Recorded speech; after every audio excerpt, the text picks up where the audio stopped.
Zambia's Lower Zambezi National Park is renowned for its biological diversity and is one of the best places in the world to observe elephants. It's easy to see why. Usually shy and difficult to spot, there are so many elephants here that sightings are frequent.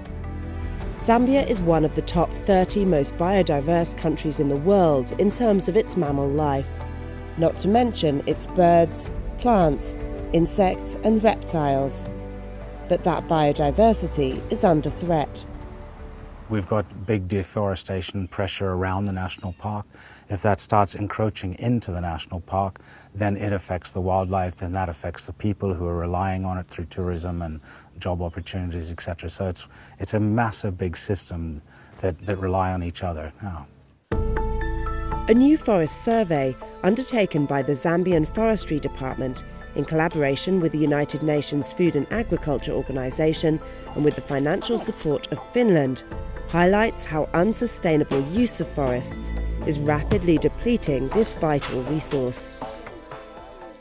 It's important to measure and monitor the forests in Zambia because they are a key resource to the Zambian people, and currently the extraction rates are unsustainable, and it's important for the government to understand where the resource is being used unsustainably.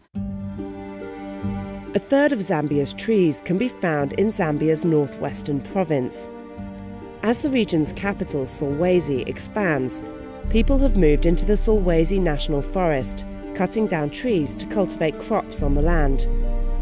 The cutting of trees for charcoal production and firewood is also very common. Mukime chakara twadzinga na bikatampe bya original kufuma kimike birengere kwireza kino kimi mwasharuto bice ebitema byavura then banyama nabo pakino kimi kafamu especially muno mukabizi impanga tunyama twashara mu church bashara banyama bonse bafu bebepal. With no large animals left, we found this poor farmer hunting for moles to feed his family of 8. He told us 3 moles would be enough for their dinner. But without animals to disperse seeds, the forests are less likely to regenerate naturally. It's hoped that the new Integrated Land Use Assessment, ILUA 2, will give the government the information they need to manage Zambia's forests more sustainably. It's not only the forestry sector which has been involved in the collection of this data. We have the energy sector in this country, we have the agricultural sector, we have also many other sectors which may be able to use the information collected from the Integrated Land Use Assessment. The information that's been gathered will enable the Zambian government to put in place a long-term monitoring system of its forests, as well as to enact more sustainable forest management practices.